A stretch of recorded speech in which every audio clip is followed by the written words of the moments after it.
शुरू करते हैं आज की क्लास। जैसा कि वीडियो प्रैक्टिस सेट सीरीज में मैं 11 प्रैक्टिस सेट आपको सॉल्व करा चुकी हूं और आज मैं आपके सामने लेकर आई हूं प्रैक्टिस सेट नंबर 12।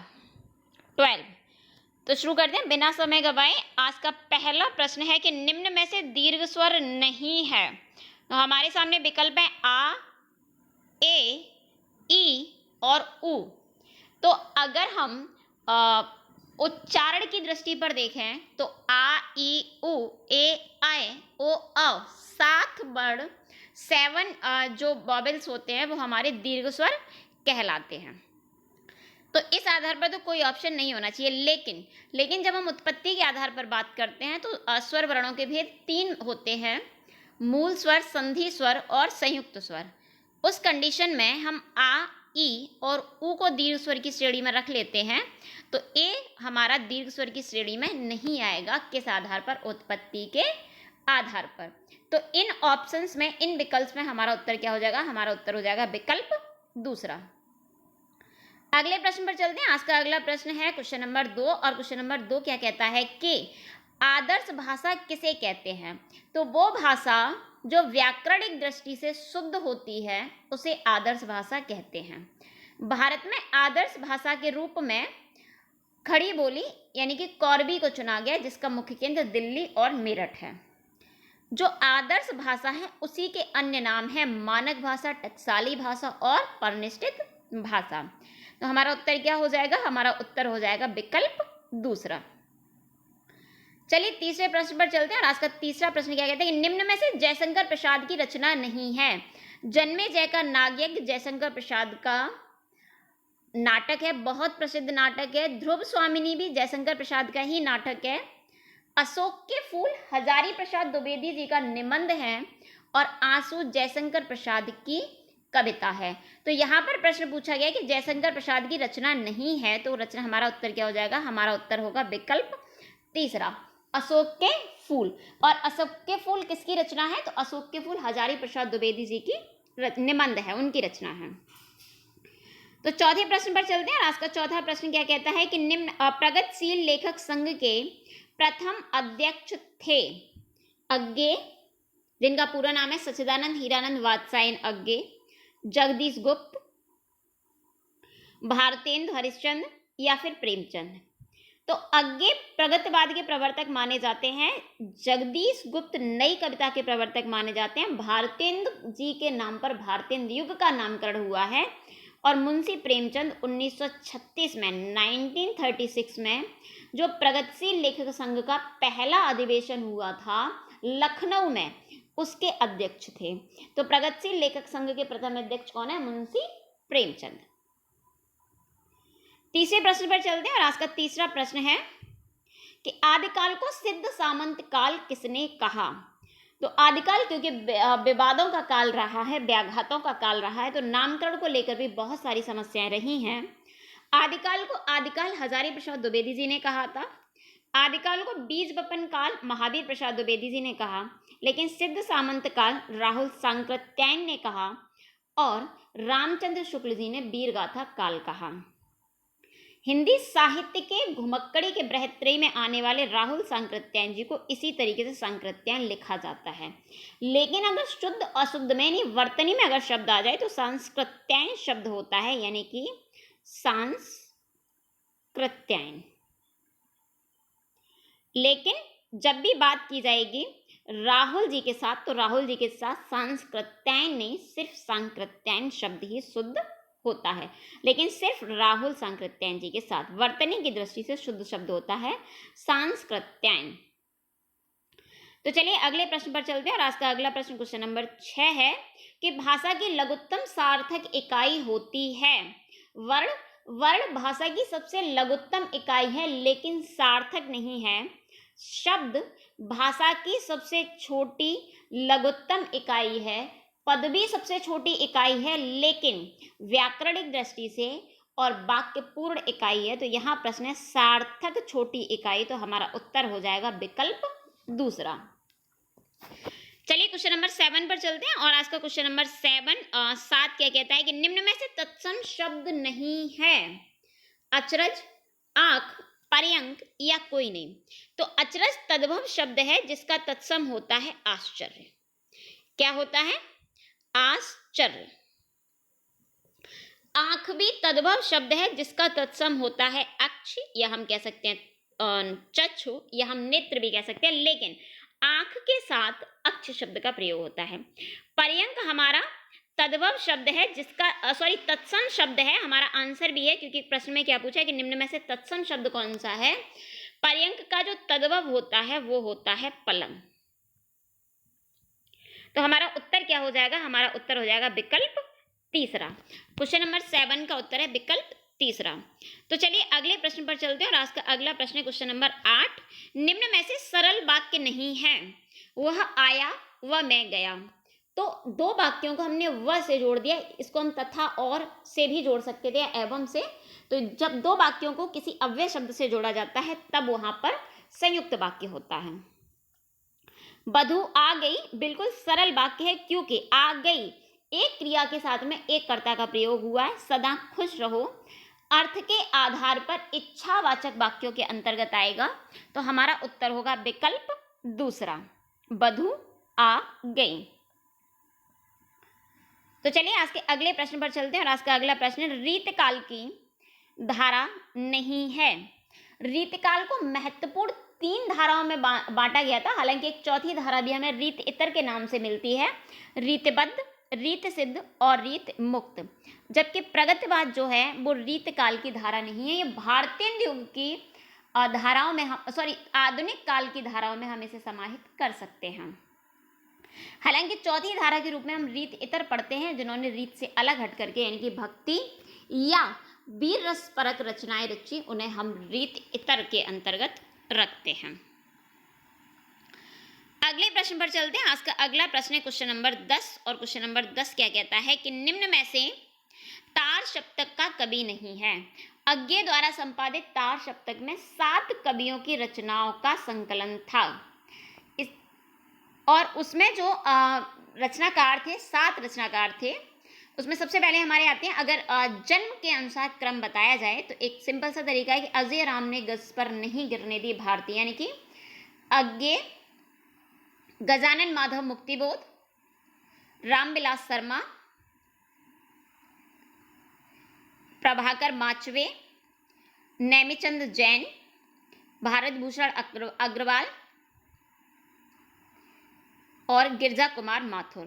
तो हमारे कौन कौन है? रामविलास शर्मा हैं और मुक्तिबोध भी हैं, लेकिन कीर्ति सिंह या कुंतक माथुर के नाम से जो हमें कवित्री मिलती है वो तार सप्तक में नहीं है। हालांकि सप्तक सीरीज में वो हमें मिल जाती हैं कीर्ति सिंह, और कीर्ति सिंह हमें चौथे सप्तक की कवित्रियों के रूप में प्राप्त होती हैं। तो चलिए आज के अगले प्रश्न पर बढ़ते हैं। आज का अगला प्रश्न है कि निम्न में से खड़ी बोली का क्षेत्र नहीं है। मथुरा, आगरा, मेरठ, दिल्ली। तो मथुरा, आगरा और अलीगढ़ ये तीनों ही ब्रज भाषा के क्षेत्र हैं, ब्रज बाहुल्य क्षेत्र हैं।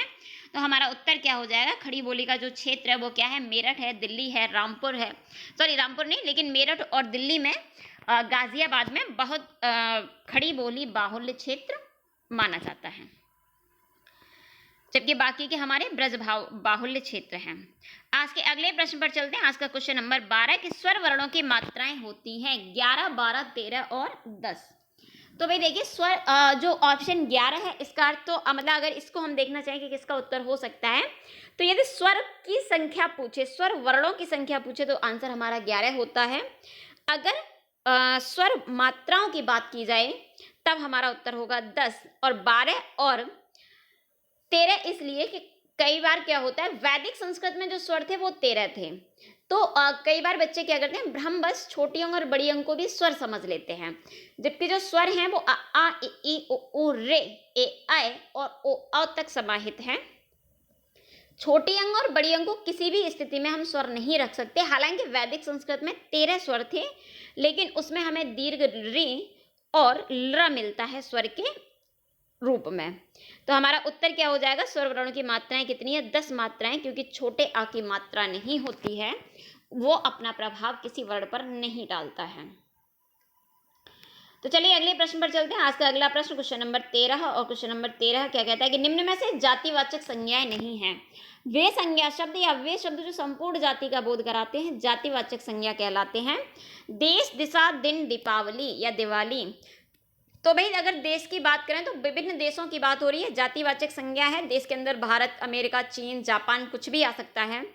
दिशा की बात करें तो अगर हम अंग्रेजी माध्यम से देखें तो हमें 4 दिशाएं मिलती हैं, लेकिन हिंदी में हमारी 10 दिशाएं होती हैं। और दिन में भी हमारे पूरे वीकेंड जो वीक के दिन होते हैं, सोमवार, मंगलवार, बुधवार, वो सब आ जाते हैं। ये तीनों ही शब्द जातिवाचक का बोध करा रहे हैं। लेकिन दिवाली ये एक स्पेशल त्योहार है, विशेष त्योहार का बोध करा रही है। तो हमारा आंसर क्या हो जाएगा? हमारा आंसर हो जाएगा विकल्प चौथा। तो चलिए अगले प्रश्न पर चलते हैं। आज का क्वेश्चन नंबर 14, 14 और क्वेश्चन नंबर 14 क्या है कि निम्न में से क्रिया का भेद नहीं है। संयुक्त क्रिया, धातु क्रिया, नामबोधक क्रिया या अकर्मक क्रिया। तो भाई जहां 2 क्रिया एक साथ गठित होती हैं, संयुक्त क्रिया होती है। जब संज्ञा, सर्वनाम, विशेषण में से क्रिया बने तो नामबोधक या नाम धातु क्रिया होती है। और जब किसी क्रिया का प्रभाव कर्म पर नहीं पड़ता तब वह अकर्मक क्रिया होती है। लेकिन धातु कोई क्रिया नहीं है, बल्कि धातु में प्रत्यय जोड़ने से क्रिया का निर्माण होता है। तो चलिए अगले प्रश्न पर चलते हैं। और आज का अगला प्रश्न क्वेश्चन नंबर 15, और क्वेश्चन नंबर 15 क्या कहता है कि निम्न में से स्त्रीलिंग शब्द नहीं है। मछली, लोमड़ी, पानी, तितली। हालांकि इकारांत शब्द स्त्रीलिंग होते हैं, लेकिन नियमों की बजाय सरलतम तरीका है कि हम शब्द का वाक्य प्रयोग कर लें। तो मछली होती है, लोमड़ी होती है, पानी होता है और तितली होती है। तो हमारा उत्तर क्या हो जाएगा? हमारा उत्तर हो जाएगा विकल्प तीसरा, पानी, क्योंकि पानी पी नहीं जाती, पानी पिया जाता है। अगले प्रश्न पर चलते हैं। आज का अगला प्रश्न है कि निम्न में से पुल्लिंग शब्द नहीं है। चना, नीम, सोना, मक्का। तो भाई चना होता है, नीम भी होता है, सोना भी होता है, लेकिन मक्का होती है। तो हमारा उत्तर क्या हो जाएगा? हमारा उत्तर हो जाएगा विकल्प चौथा। अगले प्रश्न की ओर चलते हैं। अगला प्रश्न है क्वेश्चन नंबर 17 है। क्वेश्चन नंबर 17 क्या कहता है कि निम्न में से एक वचन नहीं है। पुलिस, आग, दूध, आंसू। जो एक का बोध कराते हैं या एक होने का बोध कराते हैं उन्हें एक वचन कहते हैं। तो हम कहते हैं पुलिस आती है, एक वचन है, सदैव एक वचन होता है। आग भी सदैव एक वचन होती है। हम कभी भी ये नहीं कहेंगे एक आग, 2 आग, 3 आग। और दूध भी यानी लिक्विड चीजें भी हमेशा हमारी किस में जाती हैं? एक वचन में जाती हैं। लेकिन आंसू कभी अकेला नहीं आता, जब आते हैं तो एक साथ आते हैं, बहुवचन में आते हैं। तो हमारा उत्तर क्या हो जाएगा? हमारा उत्तर हो जाएगा विकल्प चौथा।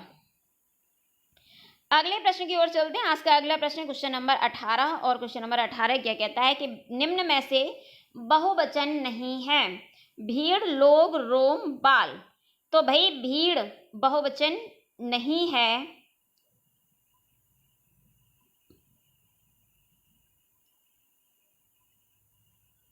भीड़ एक वचन है, और आंसर भी आपका क्या है कि बहुवचन नहीं है। जबकि लोग बहुवचन हैं, रोम भी बहुवचन है, और बाल भी आपके बहुवचन हैं। तो हमारा सही उत्तर क्या होगा? हमारा सही उत्तर होगा विकल्प ए, भीड़, क्योंकि भीड़ होती है। हम वचन और लिंग को बहुतायत तरीके से वाक्य प्रयोग से समझ सकते हैं। एकदम सहज तरीका होता है वाक्य प्रयोग करके समझ लेना। अगले प्रश्न पर चलते हैं। आज का अगला प्रश्न है क्वेश्चन नंबर 19। क्वेश्चन नंबर 19 विभक्ति चिन्ह यानी कारक से संबंधित है। से विभक्ति चिन्ह होता है करण का, अपादान का, दोनों का या कोई नहीं। तो भाई केवल लिखा है से, लेकिन उसका अर्थ भी आगे नहीं दिया कि साधन के रूप में पूछ रहा है या अलग होने के या अलगाव के रूप में पूछ रहा है। यानी सिर्फ कारक चिन्ह का नाम है, तो जब साधन के रूप में कार्य करे, करण के रूप में कार्य करे, तब होता है करण का, और जब अलगाव के रूप में काम करे तब होता है अपादान का। क्योंकि यहाँ स्पष्ट नहीं किया गया है, तो हमारा उत्तर हो जाएगा विकल्प तीसरा, दोनों। तो चलिए अगले प्रश्न पर चलते हैं। और आज का अगला प्रश्न है कि निम्न में से भिन्न है मैं, हम, वह, कौन। तो भाई चारों के चारों सर्वनाम शब्द हैं, लेकिन मैं, हम, वह ये तीनों बोध करा रहे हैं पुरुषवाचक सर्वनाम का, लेकिन कौन बोध करा रहा है प्रश्नवाचक सर्वनाम का। तो 3 विकल्प किससे हैं? पुरुषवाचक सर्वनाम से, जबकि अलग कौन है? जो प्रश्नवाचक सर्वनाम है। तो हमारा उत्तर क्या हो जाएगा? हमारा उत्तर हो जाएगा विकल्प चौथा। चलिए आज के अगले प्रश्न की ओर चलते हैं। और आज का अगला प्रश्न क्वेश्चन नंबर 21 और क्वेश्चन नंबर 21 क्या कहता है कि कुछ खालो रेखांकित शब्द में सर्वनाम है। निश्चयवाचक, अनिश्चयवाचक, निजवाचक, संबंधवाचक। तो भाई कुछ खालो निश्चित नहीं है, क्या खालो? तो जो अनिश्चितता का बोध कराते हैं वे अनिश्चयवाचक होते हैं। जो निकटता या दूरी का बोध कराते हैं वे निश्चयवाचक होते हैं। जो स्वयं का या निजता का बोध कराते हैं वे निजवाचक होते हैं। और जब संबंध का या एक सर्वनाम शब्द का दूसरे सर्वनाम से संबंध हो तब वे संबंधवाचक सर्वनाम कहलाते हैं। तो हमारा उत्तर क्या हो जाएगा? हमारा उत्तर हो जाएगा विकल्प दूसरा। तो चलिए अगले प्रश्न की ओर बढ़ते हैं। और आज का अगला प्रश्न है क्वेश्चन नंबर 22। और क्वेश्चन नंबर 22 क्या कहता है कि यह साड़ी बनारसी है। तो बनारसी शब्द में आपको बताना है कौन सा विशेषण है? दिशा बोधक, अवस्था बोधक, स्थान बोधक या दशा बोधक। तो जो दिशा का बोध कराए वो दिशा बोधक है। जो अवस्था का बोध कराए वो अवस्था बोधक, स्थान का पता चले स्थान बोधक और दशा का पता चले दशा बोधक। तो बनारसी, बनारस का बोध हो रहा है यानी स्थान का बोध हो रहा है। लेकिन अगर ये कहा जाता पूर्वी, पश्चिमी, उत्तरी तो दिशा का बोध होता। अगर कहा जाता गरीब, अमीर या फटी नहीं, सॉरी, इससे तो काल का बोध हो जाता है, गरीबी, अमीरी। तो इस तरह के शब्द आते हैं हमारे अवस्था बोधक में। और अगर दशा की कंडीशन आ जाती है, जैसे कोई भी वस्तु उसकी दशा अच्छी या बुरी है, तो ये हो जाता है हमारा दशा बोधक। तो चलिए अगले प्रश्न पर बढ़ते हैं। और आज का अगला प्रश्न है क्वेश्चन नंबर 23। और क्वेश्चन नंबर 23 क्या कहता है कि विशेषण की अवस्था होती है। यानी विशेषण की कितनी अवस्थाएं होती हैं? तो भाई जो हिंदी में विशेषण की अवस्था है वही अंग्रेजी में आपकी डिग्री होती है। तो डिग्री भी हमारी 3 है और विशेषण की अवस्थाएं भी कितनी है? 3। कौन कौन सी? मूलावस्था, उत्तरावस्था और उत्तमा अवस्था, जिनको अंग्रेजी में कहते हैं पॉजिटिव डिग्री और कंपैरेटिव डिग्री और सुपरलेटिव डिग्री। तो चलिए अगले प्रश्न की ओर चलते हैं। आज का अगला प्रश्न है क्वेश्चन नंबर 24। और क्वेश्चन नंबर 24 क्या कहता है कि निम्न में से भिन्न है पीना, सुलाना, रोना, देना। तो भाई चार की चारों क्रियाएं, चारों क्रियाओं को पूछा जा रहा है कि चारों क्रियाओं में से कौन अलग है। तो पीना, रोना, देना, यानी कि ये सीधे सीधे धातु में ना प्रत्यय जुड़ा हुआ है। जैसे पिव में जुड़ा ना और रुदन में जुड़ा ना और द धातु में जुड़ा ना। तो वे क्रियाएं जिनमें ना प्रत्यय के योग से बनती हैं उन्हें कहते हैं मूल क्रियाएं। लेकिन वे क्रियाएं जिनमें ना प्रत्यय की बजाय कोई अन्य शब्द जुड़ा होता है उन्हें कहते हैं व्युत्पन्न क्रियाएं। तो हमारा उत्तर क्या हो जाएगा? हमारा उत्तर होगा विकल्प दूसरा, सुलाना। तो चलिए अगले प्रश्न की ओर बढ़ते हैं। और आज का अगला प्रश्न है क्वेश्चन नंबर 25, 25 और 25 प्रश्न क्या कहता है कि भविष्य काल के कितने भेद होते हैं। भाई काल के 3 भेद होते हैं, वर्तमान, भूत और भविष्य। वर्तमान काल के भेद होते हैं 5, भूतकाल के भेद होते हैं 6 और भविष्य काल के भेद होते हैं 3। तो हमारा उत्तर क्या हो जाएगा? हमारा उत्तर हो जाएगा विकल्प तीसरा। जबकि 5 किसका उत्तर होगा? 5 होगा वर्तमान काल का और भूतकाल होगा 6 का। तो चलिए अगले प्रश्न की ओर बढ़ते हैं। और आज का अगला प्रश्न है क्वेश्चन नंबर 26 और क्वेश्चन नंबर 26 क्या कहता है कि अब मुझसे सहा नहीं जाता वाक्य में वाच्य है कर्तवाच्य, कर्मवाच्य या फिर भाववाच्य। तो जहां क्रिया से कर्ता की प्रधानता का बोध हो या क्रिया कर्ता के अनुसार हो वहां होता है कर्तवाच्य, जहां कर्म के अनुसार हो वहां होता है कर्मवाच्य और जहां भाव या फीलिंग्स की बात हो वहां होता है भाववाच्य। तो मुझसे सहा नहीं जाता भावनात्मकता की अभिव्यक्ति ज्यादा है, तो हमारा उत्तर होगा भाववाच्य। तो चलिए अगले प्रश्न की ओर बढ़ते हैं। आज का अगला प्रश्न क्वेश्चन नंबर 27 और क्वेश्चन नंबर 27 क्या कहता है कि निम्न में से रीतवाचक क्रिया विशेषण अव्यय नहीं है। तो रीतवाचक क्रिया विशेषण अव्यय वे अव्यय होते हैं जिनमें किसी भी कार्य को करने की रीति, ढंग, शैली या स्टाइल का बोध होता है, उन्हें कहते हैं रीतवाचक क्रिया विशेषण अव्यय। तो वेशक, ध्यानपूर्वक, अनुचित या सामने। तो अनुचित यानी किसी भी कार्य को करने का गलत तरीका, बेशक यानी कार्य को करने की निश्चितता और ध्यानपूर्वक भी होता है हमारा सर्टेनिटी, निश्चयता या निश्चयार्थक। लेकिन सामने बोध करा रहा है दिशा का और दिशा का बोध करा रहा होता है हमारा क्रिया विशेषण अव्यय के अंतर्गत चार भेद होते हैं, कालवाचक, स्थानवाचक। स्थानवाचक में आता है दिशा और दशा। तो हमारा उत्तर क्या हो जाएगा? हमारा उत्तर हो जाएगा विकल्प दूसरा। तो चलिए अगले प्रश्न की ओर बढ़ते हैं और आज का अगला प्रश्न क्वेश्चन नंबर 28, निम्न में से अशुद्ध तत्सम तद्भव युग्म है 80 असीत। तो भाई 80 होता है तद्भव शब्द और असीत होता है तत्सम शब्द। अर्पण और अर्पण, तो अर्पण अर्पण बिल्कुल शुद्ध है। और तरफ, तो और तरफ लगभग एक ही बात है। ये विलोम शब्द तत्सम तद्भव नहीं है, लेकिन क्योंकि और का तद्भव होता है अवर, अवर होता है तत्सम शब्द, और होता है तद्भव शब्द, और कुछ को तत्सम में कहते हैं किंचित। तो हमारा आंसर क्या हो जाएगा? हमारा आंसर होगा विकल्प तीसरा। तो चलिए अगले प्रश्न की ओर बढ़ते हैं। आज का अगला प्रश्न क्वेश्चन नंबर 29, और क्वेश्चन नंबर 29 क्या कहता है कि निम्न में से अंग्रेजी शब्द नहीं है कोट, कमीज, स्कूल और कॉल।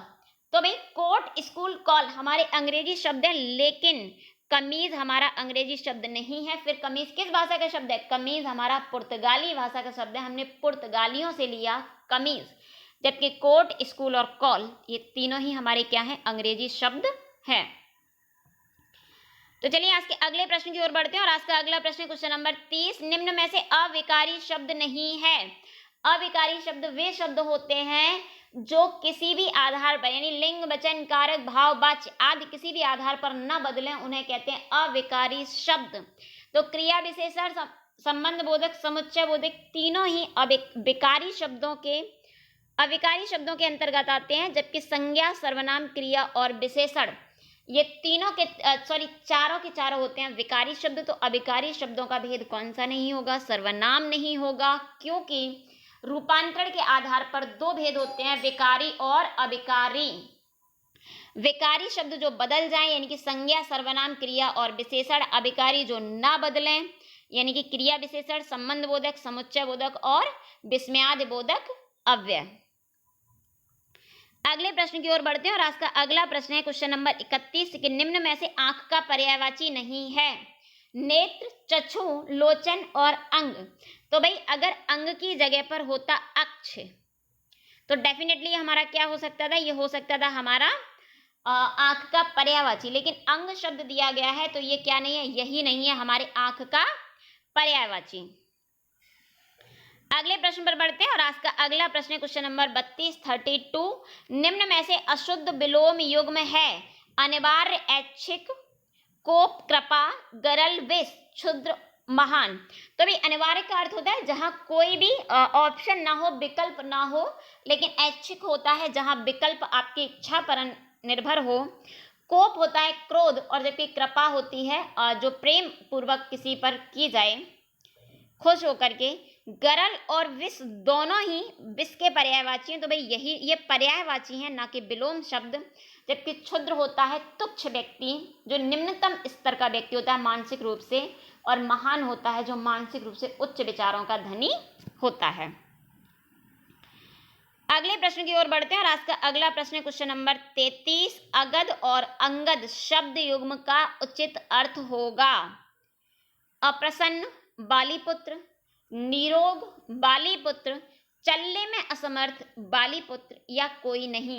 यानी अंगद तो बाली का पुत्र है और ये तीनों विकल्प में निर्धारित हो ही रहा है, लेकिन अगध होता है जो निरोग हो, जिसको किसी भी तरीके की कोई पीड़ा और कष्ट ना हो, उसे कहते हैं अगध। तो हमारा उत्तर क्या हो जाएगा? हमारा उत्तर हो जाएगा विकल्प दूसरा। तो चलिए आज के अगले प्रश्न की ओर बढ़ते हैं और आज का अगला प्रश्न क्वेश्चन नंबर 34, और क्वेश्चन नंबर 34 क्या कहता है कि निम्न में से अंबर का अर्थ नहीं है बादल, पर्वत, वस्त्र और अमृत। तो भाई अंबर बादल होता है, वस्त्र भी होता है, और अंबर अमृत को भी कहते हैं, लेकिन अंबर किसे नहीं कहते? पर्वत को नहीं कहते। तो हमारा उत्तर क्या होगा? हमारा उत्तर होगा विकल्प दूसरा। तो जो चलिए आज के अगले प्रश्न की ओर बढ़ते हैं। आज का अगला प्रश्न क्वेश्चन नंबर 35 के निम्न में से आ उपसर्ग किसमें नहीं है? आरक्त, आजीवन, आकाश या फिर आवाज। तो भाई रक्त में लगा आ तो बना आ रक्त, जीवन में भी लगा आ तो बन गया आजीवन, और काश में भी लगा आ तो बना आकाश। लेकिन आवाज मूल शब्द है, रूढ़ शब्द है, उसमें कोई भी उपसर्ग नहीं जुड़ा है। तो हमारा उत्तर क्या हो जाएगा? हमारा उत्तर हो जाएगा विकल्प चौथा। तो चलिए आज के अगले प्रश्न की ओर चलते हैं, और आज का अगला प्रश्न है कि निम्न में से एक भिन्न है, यानी हमारे सामने हैं 4 विकल्प और उन चारों में से कोई एक बिल्कुल अलग है। तो हमें पता करना है किस आधार पर। नादान, हमराज, निडर, खुशबू। तो भाई नादान, हमराज, निडर, खुशबू, इन चारों में उपसर्ग है, लेकिन नादान, हमराज और खुशबू यानी कि ना, हम और खुश ये उर्दू उपसर्ग हैं, जबकि निडर तद्भव अर्थात हिंदी उपसर्ग के अंतर्गत आता है। तो हमारा उत्तर क्या हो जाएगा? हमारा उत्तर हो जाएगा विकल्प तीसरा। तो चलिए आज के अगले प्रश्न की ओर बढ़ते हैं। आज का अगला प्रश्न क्वेश्चन नंबर 37, 37 और क्वेश्चन नंबर 37 क्या कहता है कि किसमें प्रत्यय के योग से क्रिया बनती है? उपसर्ग, कृत प्रत्यय, धातु, क्रिया। तो भाई प्रत्यय के 2 भेद होते हैं, कृत और तदित। तो ये सच है कि जो धातु में जोड़े जाते हैं वो कृत प्रत्यय होते हैं, लेकिन प्रत्यय जोड़े किस में जाते हैं? तो धातु में जोड़े जाते हैं, ना कि कृत प्रत्यय में। कृत प्रत्यय तो प्रत्यय का ही भेद है, जबकि प्रश्न ये कह रहा है कि प्रत्यय किस में जोड़ें कि क्रिया बन जाए। तो धातु में प्रत्यय जोड़ने से क्या बनती है? क्रिया बनती है।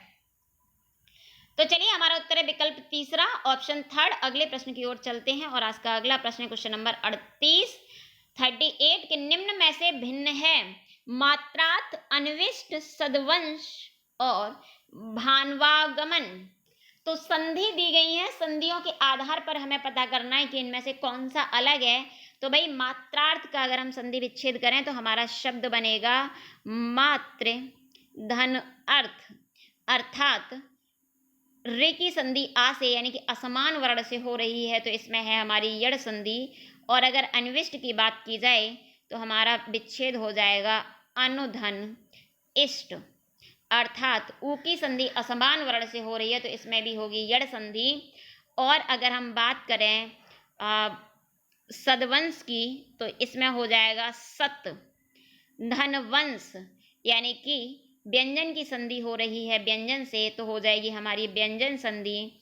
और अगर हम बात करें भावान वागमन की तो भानु की संधि अगर की जाए आगमन से तब होगी हमारी ऊ की संधि असमान वर्ण से यानी कि यड़ संधि। तो 3 शब्द ऐसे हैं जहां हमारी यड़ संधि हो रही थी, जबकि एक शब्द ऐसा है जहां हमारी व्यंजन संधि हो रही थी।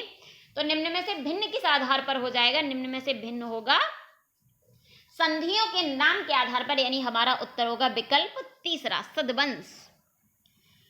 तो चलिए अगले प्रश्न पर बढ़ते हैं, और आज का अगला प्रश्न है क्वेश्चन नंबर 39 के निम्न में से कर्मधारय समास का भेद नहीं है। विशेषण पूर्व पद, विशेषण उत्तर पद, विशेष्य पूर्व पद या विशेषणोभय पद, यानी विशेषण उभय पद। तो भाई देखो, विशेषण पूर्व पद, विशेष्य पूर्व पद, विशेषणों या विशेषण उभय पद और विशेष्यो उभय पद, ये सर्वनाम के भेद होते हैं। तो फिर क्या नहीं होता? विकल्प दूसरा नहीं होता, यानी विशेषण उत्तर पद, जबकि होता क्या है? होता है हमारा विशेष उत्तर पूर्व पद। तो चलिए अगले प्रश्न की ओर बढ़ते हैं। आज का अगला प्रश्न क्वेश्चन नंबर 40 की रचना के आधार पर वाक्य का भेद है आज्ञावाचक, इच्छावाचक, संकेतवाचक या संयुक्त वाक्य। तो रचना के आधार पर वाक्य के 3 भेद होते हैं, सरल वाक्य, संयुक्त वाक्य और मिश्रित वाक्य। तो कौन सा भेद है? विकल्प दूसरा हमारा बिल्कुल सही उत्तर होगा। तो चलिए अगले प्रश्न की ओर। बाकी के जो 3 हैं ये अर्थ के आधार पर है, और अर्थ के आधार पर वाक्य के 8 भेद होते हैं। अगले प्रश्न की ओर बढ़ते हैं। आज का अगला प्रश्न क्वेश्चन नंबर 41, जिसका बद अनुचित हो उसे क्या कहेंगे? अनन्वय, अबद्ध, बद्ध या अनावृत। तो भाई जो एक ही जगह निष्ठ होकर लगा हो, यानी जिसका ध्यान कहीं भी ना जाए, कहना मैं ईश्वर का अनन्य भक्त हूं, तो वो तो होता है अनन्य। लेकिन जो बद के योग्य ना हो वो होता है अबद्ध, और जो बद के योग्य हो वो होता है वद्य, और अनावृत होता है जो बिना रुके चलता रहे, वही होता है अनावृत। व्रत। तो हमारा उत्तर क्या होगा? हमारा उत्तर होगा विकल्प दूसरा। अगले प्रश्न की ओर बढ़ते हैं और आज का अगला प्रश्न है क्वेश्चन नंबर 42 42 के निम्न में से शुद्ध शब्द नहीं है। स्रोत, कवित्री, कोमलांगी, तरुच्छाया। तो भाई कवित्री, कोमलांगी, तरुच्छाया बिल्कुल शुद्ध लिखे हुए हैं। फिर शुद्ध क्या नहीं है? शुद्ध नहीं लिखा है हमारा स्रोत। स्रोत शुद्ध कैसे लिखा जाएगा? तो स्रोत शुद्ध लिखा जाता है इस तरीके से। हालांकि चलन में हम ऐसे पढ़ते आए हैं, तो ये चलन में है, लेकिन ये व्याकरण की दृष्टि से, भाषा विज्ञान की दृष्टि से शुद्ध नहीं होता। भाषा विज्ञान की दृष्टि से स्रोत इसी प्रकार लिखा जाता है। तो 42 का हमारा उत्तर हो जाएगा क्वेश्चन ऑप्शन नंबर ए, विकल्प ए। तो चलिए आज के अगले प्रश्न पर बढ़ते हैं। आज का अगला प्रश्न है क्वेश्चन नंबर 43 43 और क्वेश्चन नंबर 43 क्या कहता है? आग फूस का बैर होना। मुहावरे का अर्थ है अत्यंत क्रोधित होना, जन्मजात शत्रुता होना, अक्ल खराब होना या एकमात्र सहारा होना। तो भाई अत्यंत क्रोधित होता है आग बबूला होना, जन्मजात शत्रुता ही होती है आग और फूस का बैर, अक्ल खराब होना होता है बुद्धि पर पत्थर पड़ना या अक्ल पर पत्थर पड़ जाना, और एकमात्र सहारा होता है अंधे की लकड़ी। तो हमारा उत्तर क्या हो जाएगा? 43 का उत्तर होगा विकल्प दूसरा। अगले प्रश्न की ओर बढ़ते हैं और अगला प्रश्न है कि व्यर्थ के प्रयास करना लोकों के लिए उपयुक्त लोकोक्ति है। अंतड़ी गले में पड़ना, ये तो भाई होता है मुश्किल में पड़ जाना कि अंतड़ी यानी हड्डी कहाँ अटक गई, अंतड़ी कहते हैं हड्डी को जो गले में अटक गई। अंगारे उगलना होता है किसी को भी बहुत ज्यादा क्रोध में आकर के बुरा भला बोलना। गरल सुधा रिप करई मिताई, तो गरल होता है विष, सुधा होता है अमृत, और रिप होता है शत्रु, यानी विष और अमृत एक दूसरे के शत्रु हैं। लेकिन करई मिताई दोनों में हो गई मित्रता, यानी दो विरोधी स्वभाव के व्यक्तियों का मिल जाना। और अरण्य रोधन यानी जंगल को रौंदना, यानी व्यर्थ का प्रयास करना। कोई ये कहे कि मैं जंगल को अपने पैरों से रौंद दूंगा तो पॉसिबल ही नहीं है, अरण्य रोदन ही है व्यर्थ के प्रयास करना। तो चलिए आज के अगले प्रश्न पर बढ़ते हैं और आज का अगला प्रश्न है हमारा प्रयोजन मूलक हिंदी से कि गजट का हिंदी रूपांतरण होगा संकाय, राजपत्र, पाद टिप्पणी या फिर भावार्थ। तो भाई संकाय तो होता है हमारा फैकल्टी, राजपत्र होता है हमारा गजट, और पाद टिप्पणी होता है हमारा फुट नोट्स, और भावार्थ होता है जिस्ट, GIST जिट्स। तो हमारा उत्तर क्या हो जाएगा? हमारा उत्तर होगा विकल्प दूसरा, राजपत्र। तो चलिए अगले प्रश्न की ओर बढ़ते हैं और आज का अगला प्रश्न है कि 46 explanation, explain the position clearly का हिंदी रूपांतरण होगा कृपया स्पष्ट करें, विवरण स्पष्ट नहीं है, स्थिति स्पष्ट की जाए, कोई नहीं। तो भाई कृपया स्पष्ट करें को अगर हम अंग्रेजी में कहेंगे तो कहेंगे प्लीज एक्सप्लेन, और अगर हम ये कहें कि विवरण स्पष्ट नहीं है तो स्टेटमेंट इज नॉट क्लियर। लेकिन आंसर हमारा क्या है कि एक्सप्लेन द पोजीशन क्लियरली, यानी स्थिति स्पष्ट की जाए। हमारा उत्तर क्या हो जाएगा? हमारा उत्तर होगा विकल्प तीसरा, स्थिति क्या की जाए? स्पष्ट की जाए, ऑप्शन 3। तो चलिए अगले प्रश्न की ओर बढ़ते हैं और आज का अगला प्रश्न क्वेश्चन नंबर 47 47 और क्वेश्चन नंबर 47 क्या कहता है कि किसी मंत्रालय विभाग से किसी समस्या या प्रस्ताव पर उसकी सम्मति, विचार, टिप्पणी या स्पष्टीकरण चाहें तो पत्र लिखा जाता है शासकीय, अर्धशासकीय, अशासनिक। तो शासकीय पत्र लिखे जाते हैं सरकार के द्वारा, ऑफिशियल ऑर्डर जैसे आपको मिलेगा ज्वाइनिंग लेटर, ट्रांसफर लेटर्स या आपका प्रमोशन लेटर, डिमोशन लेटर होते हैं आपके शासकीय पत्रों के अंतर्गत। अर्धशासकीय पत्र जब एक अधिकारी अपने दूसरे अधिकारी से किसी घटना पर या किसी विषय पर व्यक्तिगत जानकारी चाहता है तब वो लिखता है अर्धशासकीय पत्र। अशासनिक पत्र ही होते हैं जब किसी मंत्रालय या विभाग से किसी समस्या या प्रस्ताव पर क्या मांगी जाए? टिप्पणी मांगी जाए, तब जो टिप्पणी लिखी जाती है वो कहलाते हैं हमारे अशासकीय, अशासनिक पत्र। जबकि ज्ञापन तो दिया जाता है जब हमें किसी सरकार के से हम कोई डिमांड कर रहे होते हैं तो हम ज्ञापन को सौंपते हैं। बिजली आपूर्ति के लिए बिजली आपूर्ति की समस्या के लिए लिखा गया पत्र, परपत्र, पावती, तार या शिकायत पत्र। तो भाई बिजली आपूर्ति की समस्या है तो हम क्या समस्या के लिए क्या करेंगे, शिकायत करेंगे, तो लिखेंगे शिकायती पत्र। परपत्र होता है जब सरकार को एक निर्णय अनेकों विभागों और मंत्रालयों को देना होता है तब परपत्र लिखा जाता है। और पावती किसी मंत्री, मुख्यमंत्री, प्रधानमंत्री या विभागीय मंत्री को शिकायत के लिए जो दी जाती है शिकायत पेटिका में, वो पावती होती है। और जब सरकार त्वरित गति से किसी कार्य को करना चाहती है तब वो लिखती है तार। तो चलिए आज के अगले प्रश्न की ओर बढ़ते हैं। और आज का अगला प्रश्न है कि उच्च न्यायालय और सर्वोच्च न्यायालय की भाषा का उल्लेख किस अनुच्छेद में है? 210, 346, 348 या 350?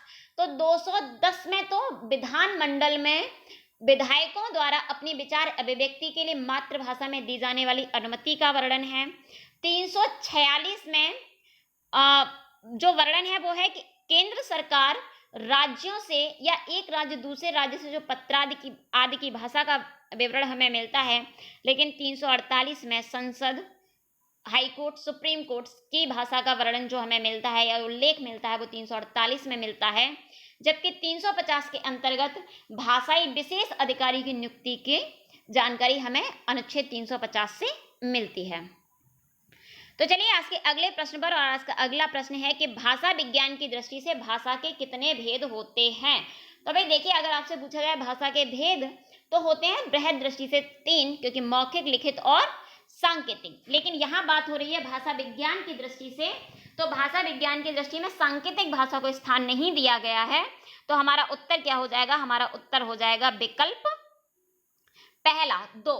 कौन कौन से भाषा विज्ञान में आते हैं? मौखिक भाषा और लिखित भाषा। तो चलिए आज के टेस्ट सीरीज में इतना ही। और आज तक मैं 12 प्रैक्टिस सेट और 6 प्रीवियस ईयर पेपर्स आपको करवा चुकी हूँ। इस उम्मीद से कि आपके आगामी परीक्षाओं में आपके लिए बहुत ज़्यादा यूजफुल होंगे, उपयोगी होंगे। इसी के साथ आपको आने वाले एग्जाम की अग्रिम बहुत सारी शुभकामनाएं। धन्यवाद।